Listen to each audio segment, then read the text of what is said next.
دن کا آغاز جو ہے وہ ظاہر ہے اللہ تبارک و تعالیٰ کی رحمت و برکت سے ہوتا ہے. اب آپ اس کا آغاز کرنا چاہتے ہیں تو کیسے کریں؟ اس کی ایک صورت تو یہ ہے کہ مناجات مقبول. حضرت حکیم الامت مجدد ملت مولانا اشرف علی تھانوی رحمہ اللہ تعالیٰ کی وہ دعاؤں کی منزلیں ہیں تو مناجات مقبول کی تلاوت کریں. مناجات مقبول کی تلاوت سے جو آغاز کر اس میں آپ نے دن بھر کی دعائیں گویا کہ جمع کر رکھی ہیں، گویا کہ اس دن کے حوالے سے سب دعائیں وہاں پہ آپ تلاوت کریں. تو ایک طریقہ یہ. اگر جب وہ نہیں پڑھ سکتے تو ویسے کو دعا چاہیے.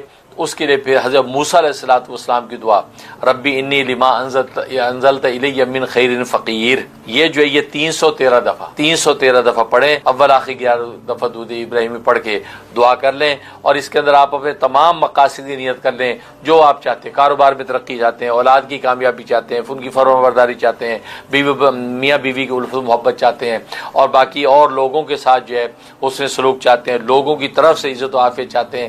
جو نیتیں آپ کر سکتے ہو نیت کر کے آپ یہ ربی انی لما انزلت الی من خیر فقیر یہ آپ جو ہے 313 دفعہ پڑھ لیا کریں.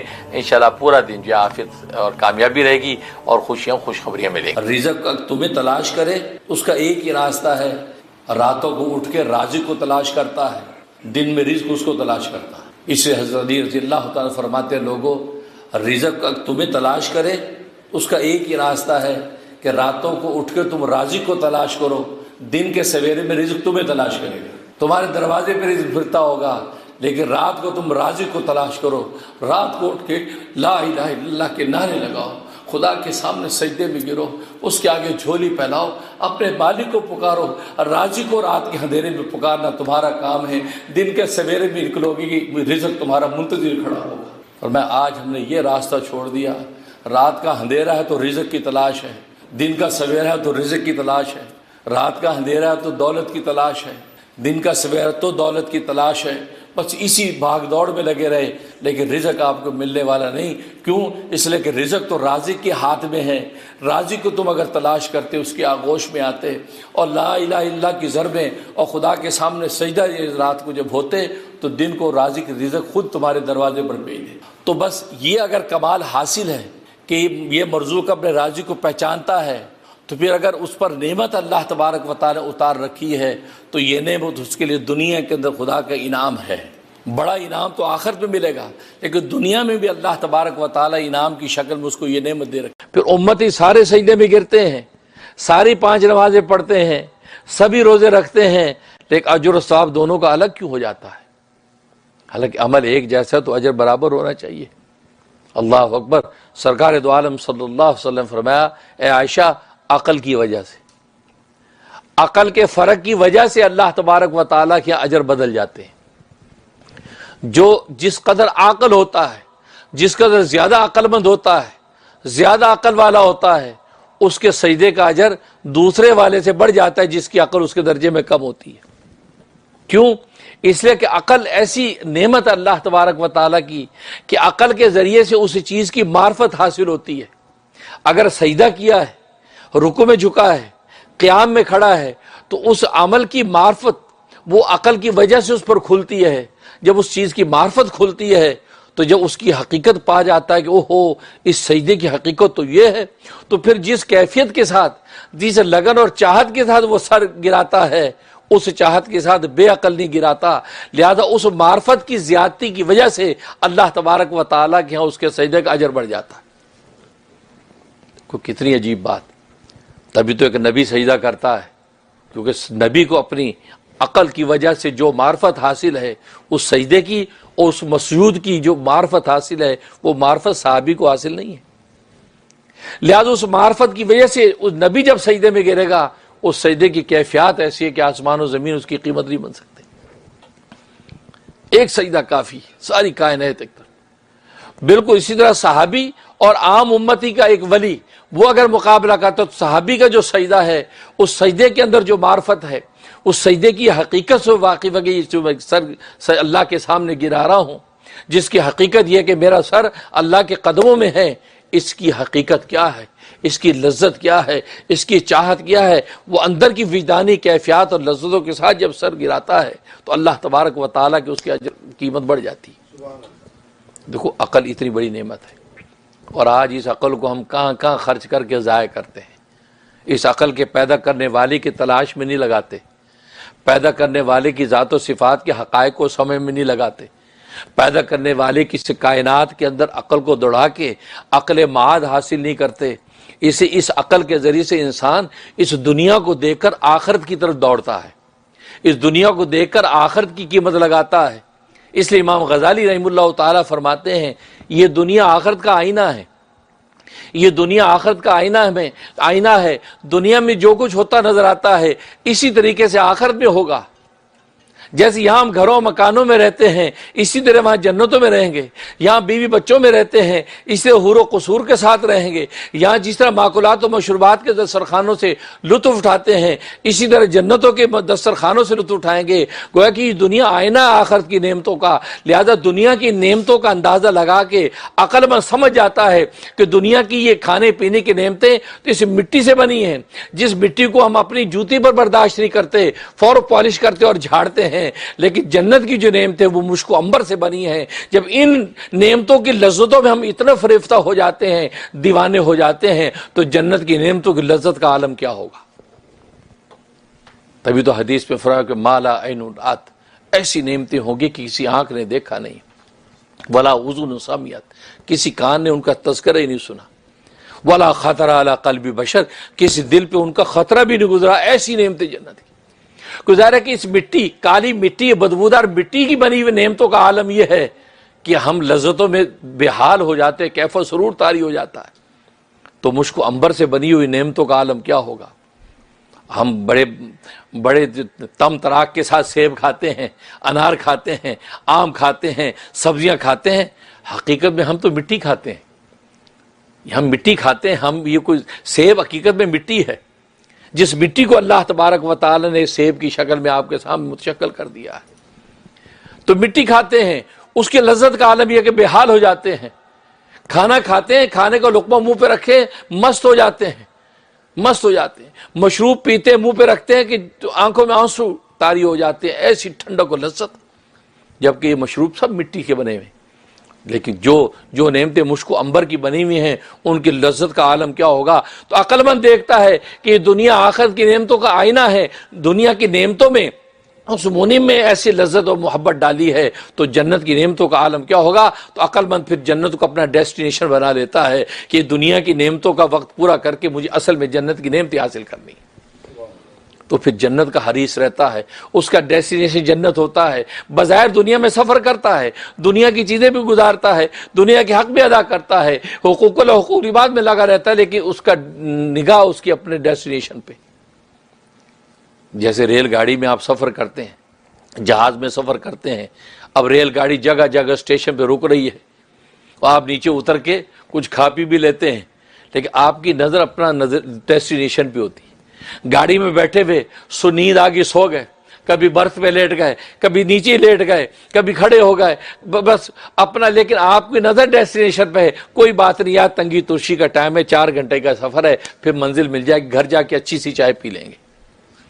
وہاں کچی پکی چائے پی کے صبر کرتے، کوئی بات نہیں یار اسٹیشن ہے، وہ پلیٹ فارم پہ اتر کے کچی پکی لسی پی لی، خوش ہو گئے، بس یار روٹی پہ پکوڑے رکھ کے کھا لیے، روٹی پہ پکوڑے رکھ کے کھا لیا، کوئی بات نہیں، گھر میں قورمہ تیار ہے، بریانی بنی ہوئی ہے، نظر وہاں ہے، تو اس نظر کی وجہ سے یہ بھی برداشت ہو جاتا، وہ روٹی کے پکوڑے بھی پسند آ جاتے ہیں، وہ لسی بھی اچھی لگتی ہے، کیونکہ آپ کی نظر وہاں کوئی بات نہیں۔ اسے ایک اللہ والے فرماتے ہیں کہ لوگ بیویوں کی ناقدری نہ کیا کریں، جیسے دنیا کے اندر تم پلیٹ فارم کی چائے پی لیتے ہو، اور پلیٹ فارم کی چائے کچی پکی جیسی بھی مل گئی، لیکن سوچتے یار گھر جا کے اچھی سی دودھ پتی بنا کے پئیں گے، اس کے تو برتن بھی صاف نہیں، مکھیاں اڑ رہی ہیں، بو آ رہی ہے، خود دیکھو خزہ میلا کچیلا ہے، لیکن یار کوئی نہیں، پینی تو ہے، گزارا کرتے ہو، لیکن نظر آپ کی کہاں پر ہوتی ہے؟ ڈیسٹینیشن پہ، کہ گھر پہنچ کے اچھی سی دودھ پتی پئیں گے۔ بلکہ پہلے سے، آج کے زمانے میں تو آج تو سیل فون کا زمانہ ہے، پہلے سے کال کر دی، یار چائے نہیں ملی، اچھی سی چائے بنا کے رکھو، پہلے ڈنر بعد میں ہوگا۔ فرمایا بالکل اسی طریقے سے دنیا کے اندر اگر کسی کو بیوی ملی ہے، اگر دل کو نہیں لگی تو کوئی بات نہیں، دل کو تو پلیٹ فارم کی چائے بھی نہیں لگتی، دل کو تو پلیٹ فارم کی روٹی اور پکوڑے بھی نہیں لگتے، دل کو تو وہ بھی وہاں کی لسی بھی نہیں لگتی، لیکن تم اس کو سروائیو کرتے ہو، اس کو پیتے ہو یہ سوچ کے کہ ڈیسٹینیشن پہ بالکل اسی طریقے سے اگر دنیا میں ایسی بیوی تمہیں مل گئی, تمہارا دل نہیں لگ رہا, کوئی بات نہیں, تم یہ سوچو کہ یہ جنت کا سامان ہے, جنت کا نعمت اور رشتہ خدا نے دیا, یہاں پر جیسا بھی سروائیو کرو, اس کے حق میں کوئی تلفی نہ ہو, ظلم نہ ہو, محبت سے وقت گزار دوں, نظر جنت میں ہو, جنت میں حوریں بھی ملیں گی اور یہ حوروں کی سردار بنا کر عطا کر دی جائے گی. اس کو وہ لذت اور محبت اور وہ اس کو حسن و جمال دے دیا جائے گا کہ جو حوروں کے پاس بھی نہیں ہوگا. تبھی حدیث میں آتا ہے کہ دنیا کی بیویاں حوروں کی سردار ہوگی, حوروں کی سردار, اور اس کو جو حسن و جمال ملے گا وہ حسن و جمال حوروں کے پاس بھی نہیں ہوگا. آج ہر بندہ حوروں پہ مرتا ہے لیکن اس کو پتہ نہیں اس کی بیوی حوروں سے بھی زیادہ حسن و جمال رکھے گی. کیوں؟ نبی نے فرمایا اس لیے کہ حوروں کے پاس عبادت کا نور نہیں ہوگا, مجاہد مشقت کا نور نہیں ہوگا. یہ دنیا کی جو بیویاں ہیں ان پر شوہروں کی خدمت کی مشقت اور دنیا کے بکھیڑوں کی مشقت, اپنی اولادوں کو پیدا کرنے کی مشقتیں, اولادوں کو پالنے کی مشقتیں, ان کو پڑھانے اور سنوارنے کی مشقتیں, یہ مجاہد مشقتوں کا نور. اور پھر اللہ کی عبادت میں صبح شام سجدوں میں گرتی ہیں, تلاوتوں سے اپنی زبان جو ہے وہ تازہ کرتی ہیں. فرمایا یہ عبادت کا جو نور ان کے چہرے پر ہوگا, یہ عبادت کا نور حوروں کو حاصل نہیں ہے. وہ تو مشک و عنبر سے بنا کر پیش کر دی, انہوں نے تو کوئی سجدہ بھی نہیں کیا, انہوں نے کوئی مشقت بھی نہیں اٹھائی. اس لیے فرمایا کہ تو اللہ والے فرماتے ان بیویوں کی قدر کرو, ان کو اللہ تبارک و تعالی جو حسن و جمال دے گا وہ حسن و جمال حوروں کے پاس بھی نہیں. تو کہنے کا مقصد فرمایا کہ دنیا کے اندر اگر کسی کو ایسی بیوی ملی دل کو نہ لگی, صبر کرو, تحمل کرو اور یہ سوچو کہ کوئی بات نہیں, اللہ کی تقدیر کا فیصلہ اور نوشتہ ہے, عزت اور محبت کے وقت گزارو کیونکہ جنت میں اللہ تبارک و تعالی سے بڑھ کر سامان عطا کر دیں گے. تو یہ وہ عاقل کہ عاقل کے نتیجے پر ڈیسٹینیشن پر رہتی ہے. تو یہ سارے حالات سب پر آتے ہیں کہ اس کو مافات کا غم بھی ہوتا ہے, معاد کا خوف بھی ہوتا ہے, حاضرات پر افسوس بھی ہوتا ہے, انہی کیفیات میں شب و روز گزارتا ہے. لیکن عقل مند جو ہے وہ ان سب چیزوں کو بڑی سمجھداری کے ساتھ ٹیکل کر لیتا ہے کیونکہ اس کی نگاہ آگے ہوتی ہے, نگاہ پر ہوتی ہے. حضرت عمر فاروق رضی اللہ تعالیٰ عنہ ایک مرتبہ چلے چار ایک شخص کو دیکھا, اس کے دونوں ہاتھ نہیں ہیں, دونوں پیر نہیں ہیں, بالکل ایک ٹنمن انسان پڑا ہے اور وہ کھا رہا ہے. تو جماعت صحابہ کی ساتھ تھی, کہا کہ امیر المومنین اس شخص کو دیکھیے, اس بیچارے کے نہ ہاتھ ہیں نہ پیر ہیں, ٹنمن انسان ہے. تو کیا اس سے بھی اللہ تبارک و تعالیٰ کل روز قیامت میں نعمتوں کے بارے میں سوال کریں گے؟ کیونکہ قرآن میں اللہ نے کہا وَلَا تُسْأَلُنَّ يَوْمَئِذٍ عَنِ النَّعِيمِ, سورۃ تکاثر میں فرمایا ضرور بضرور, یہ ہو ہی نہیں سکتا کہ ایسا نہ ہو, ضرور, اتنی تاکید سے فرمایا ضرور بضرور تم لوگوں سے سوال کیا جائے گا کل روز قیامت میں اللہ کی نعمتوں کے بارے میں, جو تمہیں نعمتیں اللہ نے دے رکھی ہیں, کھانے کی نعمتیں ہیں, پینے کی نعمتیں ہیں, سونے جاگنے کی نعمتیں ہیں, مکانات کی نعمتیں ہیں, بیویوں کی نعمتیں ہیں, اولادوں کی نعمتیں ہیں. گویا کہ ساری نعمتیں جو تمہیں دے رکھی ہیں اللہ تبارک و تعالی نے, ان کے بارے میں تم سے کل پوچھا جائے گا کہ ان کا کیا حق ادا کیا. تو پوچھا کہ اس بیچاروں کو کیا نعمت حاصل ہے, کیا اس سے بھی پوچھا جائے گا؟ اللہ اکبر. دیکھو امیر المومنین عمر فاروق رضی اللہ تعالیٰ عنہ رسول اللہ صلی اللہ علیہ وسلم کے تربیت یافتہ ہیں, قلب و دماغ بالکل شفاف آئینے کی طرح ہیں, ان کی نگاہ دیکھو کہاں جا رہی ہے. کیا فرمایا؟ ہاں اس سے بھی پوچھا جائے گا. کہا کہ اچھا اس کے پاس کون سی نعمت ہے؟ فرمایا کیا اس کے کھانے اور خارج کرنے کا مقام ٹھیک نہیں ہے کہ منہ سے کھاتا ہے, پیٹ بھرتا ہے, اس کا کھانے کا لطف حاصل کرتا ہے اور پھر وہ پیٹ کے اندر وہ چیز اس کے لیے درد و تکلیف نہیں بنتی بلکہ وہ خارج بھی ہو جاتی ہے. فرمایا اس کے داخل کا مقام اور خارج کا مقام سلامت ہے اور نعمت کا لذت حاصل کرتا ہے, اسی پر اللہ اسے پوچھیں گے. تو ہم کہاں کھڑے ہیں؟ ہمیں تو اللہ نے ساری نعمتیں دی, بلکہ امریکہ یورپ جیسے ترقی یافتہ ملکوں کے اندر پہنچا دیا کہ آج ہمارے پسماندہ ملک مختلف دنیاوی حادثات کے شکار رہتے ہیں, ہمیں یہاں بھیجا ہے. تو کہ اللہ تو اسی پہ پوچھیں گے تو امریکہ کے اندر رہے جہاں دنیا تمہارے لیے آسان کر دی تھی, تو تم آسان دنیا ہونے کے باوجود آخرت کی تیاری کیوں نہیں کی؟ تم نے خدا کو یاد کیوں نہ کیا؟ جس امریکہ کے اندر شب و روز خدا نظر آتا تھا اس خدا کو تم نے یاد کیوں نہ کیا؟ تم نے خدا کو پکارا کیوں نہیں؟ دنیا تمہاری جب آسان ہوگی تو آخرت کی طرف طے ہونا تمہاری ذمہ داری تھی. تم اس کی تڑپ تو رکھتے, اس کی فکر تو رکھتے. جب دنیا آسان ہوگی تو پھر اب آخرت کی محنت ہم پر لازم تھی, کیوں نہیں کیا؟ اللہ تبارک و تعالی اسی پر پوچھ لیں گے۔ تو کہنے کا مقصد یہ تو گویا کہ یہ معمولی شخص کہ جس کے پاس کچھ بھی نہیں ہے، اللہ تبارک و تعالی اس سے بھی کل کو پوچھیں گے تمہارے کھانے کا اور جو ہے تمہارے جو ہے خارج ہونے کا مقام جو ہے یہ ٹھیک ٹھیک تھا، تو یہ نعمت اللہ تبارک و تعالی نے تمہیں دے رکھی تھی، اس کا جواب دو۔ وَلَا تُسْأَلُنَّ يَوْمَئِذٍ عَنِ النَّعِيمِ۔ اور آج ہم دیکھیں کس کو دیکھیں تو معافات کا غم، لیکن ہوتا یہ ہے کہ ہماری نظر ان نعمتوں میں نہیں ہوتی، ہم معافات کے غم میں مبتلا رہتے ہو، یار یہ میرا ختم ہو گیا، غم لگ گیا۔ معاد کا خوف، آنے والے زمانے کا خوف، تبھی تو اللہ نے اپنے دوستوں کے بارے میں قرآن کریم میں فرما دیا ان پر نہ معافات کا غم ہوتا ہے نہ معاد کا خوف ہوتا ہے۔ الا ان اولیاء اللہ لا خوف علیہم ولا هم یحزنون۔ خبردار سن لو کان کھول کے، اللہ کے جو دوست ہوتے ہیں، اللہ کے جو اولیاء ہوتے ہیں، تو کل روز قیامت میں ان پر نہ کوئی غم ہوگا اور نہ ان کے اوپر کوئی افسوس ہوگا۔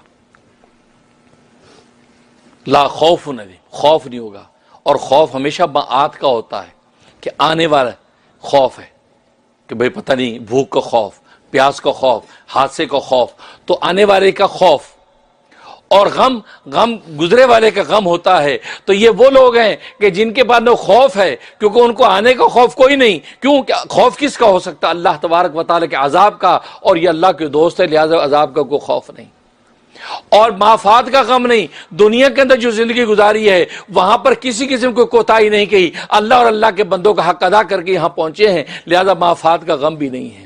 اس لیے فرمایا کہ ولا خوف علیہم ولا هم یحزنون، نہ ان پر کوئی خوف ہوگا نہ غم ہوگا۔ بس عاقل جو ہے عاقل ان ساری چیزوں کو ٹیکل کرتا اپنی عقل کی وجہ سے، اور عقل میں نے بتایا اتنی بڑی نعمت ہے کہ عقل کے فرق کی وجہ سے اللہ تبارک و تعالیٰ کے اجر بدل جاتے ہیں، اتنی بڑی۔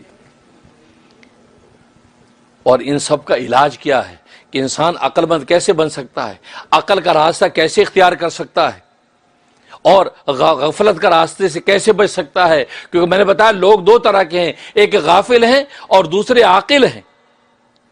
ایک غافل ہے دوسرے عاقل ہیں، اس کی علاج صرف ایک ہی چیز ہے، اور کیا چیز ہے؟ وہ اللہ تبارک و تعالیٰ کی نماز ہے۔ نماز اللہ نے فرض اس لیے کی ہے کہ نماز وہ عبادت ہے واحد کہ جو ہماری غفلت کا علاج اور ہماری عقل کی معراج ہے، کہ ہم اس نماز کی وجہ سے دنیا میں رہتے ہوئے سارے مسائل کو ٹیکل کر لیتے ہیں، نہ ہمیں معافات کا غم رہتا ہے، نہ معاد کا خوف رہتا ہے، نہ حاضرات کا افسوس رہتا ہے۔ جب اللہ تبارک و تعالیٰ کی نماز ہم ادا کرتے رہیں گے، اللہ تبارک و تعالیٰ کی نماز ادا کر کے ہماری نگاہ ڈیسٹینیشن پہ رہے گی، تو یہ ساری دنیا کے غم ہمارے سامنے سمٹ جاتے ہیں۔ نماز، اور تبھی آپ نے دیکھا نماز یہ واحد عبادت ہے جو کسی کو معاف نہیں، باقی ساری عبادتیں مشروط عبادتیں ہیں۔ روزہ مشروط عبادت ہے، صحت مند پر ہے، بیمار پر نہیں ہے، فدیہ دے دے۔ بڈھے فرتوت پہ نہیں ہے، فدیہ دے دے۔ زکوٰۃ مالدار پر ہے، غریب پر نہیں ہے، غریب زکوٰۃ بلکہ کھائیں۔ حج مالدار پر ہے، غریب پر نہیں ہے۔ تمہارے ایک واحد عبادت ہے جو امیر پر بھی ہے، غریب پر بھی ہے، صحت مند پر بھی ہے، بیمار پر بھی ہے، بوڑھے پر بھی ہے، جوان پر بھی ہے، عورت پر بھی ہے، مرد پر بھی ہے۔ یہ نماز کسی حال میں معاف نہیں۔ کھڑے ہو کے پڑھ سکتا ہے کھڑے ہو کے پڑھے گا، بیٹھ کے پڑھ سکتا ہے بیٹھ کے پڑھے گا، یہاں تک کہ لیٹ کے پڑھ سکتا ہے لیٹ کے پڑھے گا، لیکن نماز کسی حال میں اس کو معاف نہیں۔ اور یہ وہ اصل نماز تھی جو اللہ تبارک و تعالی نے ہمارے ان سارے فطری حادثات کا گویا کہ علاج بتا دیا تھا، کہ جس نے نماز کی حقیقت کو پا لیا اور سجدے کی اصل نور اور معرفت جس کو حاصل ہو گئی، اس کے سامنے دنیا کے سارے غم آسان ہو جاتے ہیں۔ لہذا اولیاء کاملین نے یہی کیا، اور نبی نے بھی یہی علاج بتایا کہ نماز اصل چیز ہے، اور جس کو ہم اصل نہیں سمجھتے۔ رمضان کے روزے پورے متیقظ ہو کے رکھتے ہیں، رمضان میں بڑے صوفی سلیم بن جاتے ہیں، صوفی مسکین بن جاتے ہیں، صوفی عبد القدیر بن جاتے ہیں، ٹوپی سر پہ، یہ روزہ رکھا ہے، روزہ رکھے تو نماز بھی پڑھ لیتے ہیں، لیکن جیسے رمضان گیا اس کے بعد ختم۔ روزے پر اہتمام، زکوٰۃ بھی بڑے اہتمام سے گن گنا کے وہ بھی نکال دیتے، بھائی 2.5% نکال دو بھائی، کہ کل کو گنجا سانپ بن کے نہ آ جائے۔ اور تیسرا حج بھی کر لیتے تاکہ ادھر لوگ الحاج کہنے لگیں، ماشاءاللہ حاجی صاحب بڑی گل ہے تسی حج کر رہا ہے۔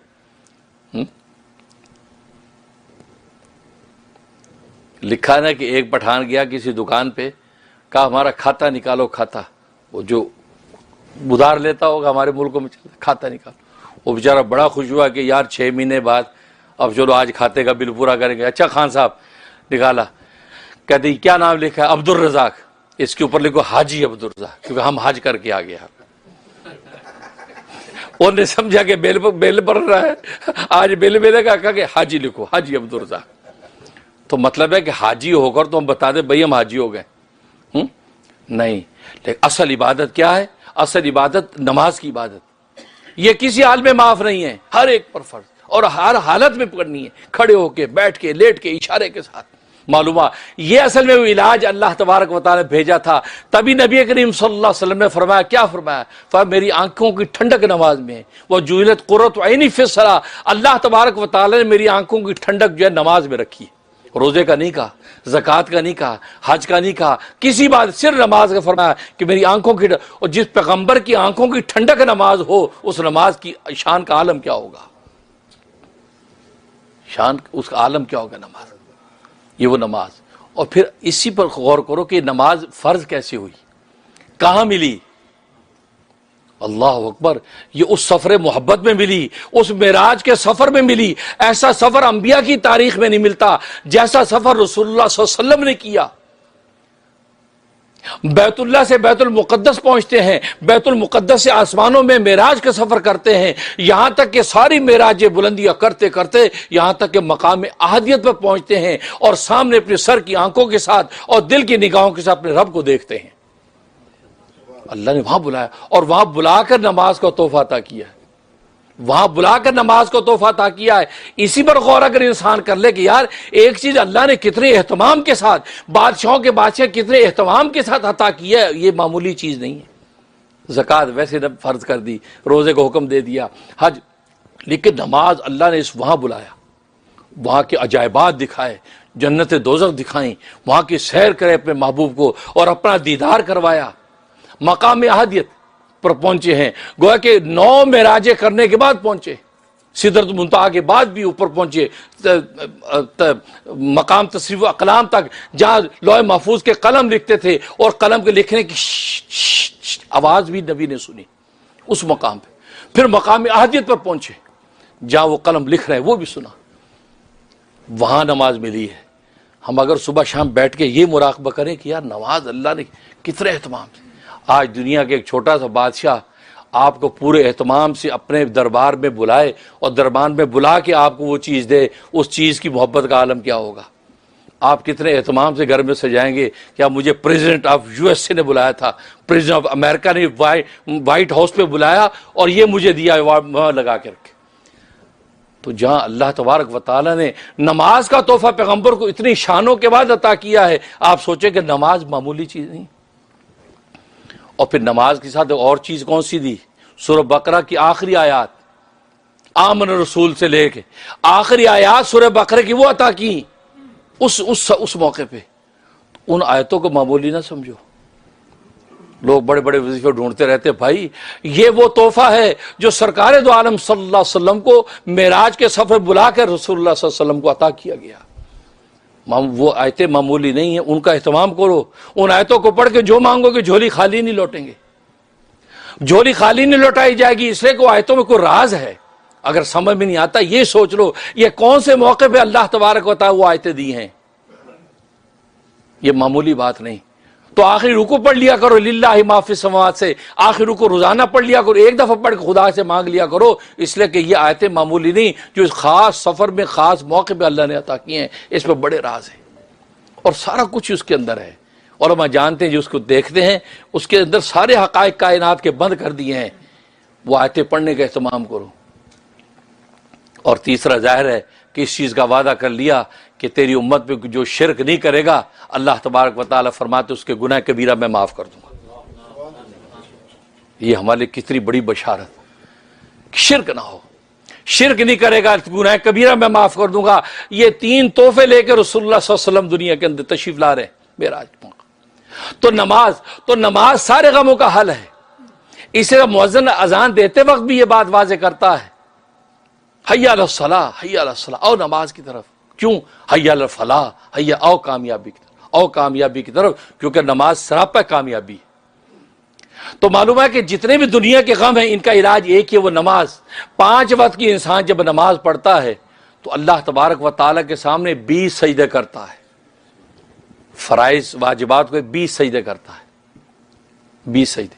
اور حدیث میں آتا ہے کہ دن رات میں تو موت کو 20 مرتبہ جو یاد کرتا ہے, جب اس کی اجل آ گئی تو اللہ تبارک و تعالیٰ کے وہ شہید لکھا جاتا ہے.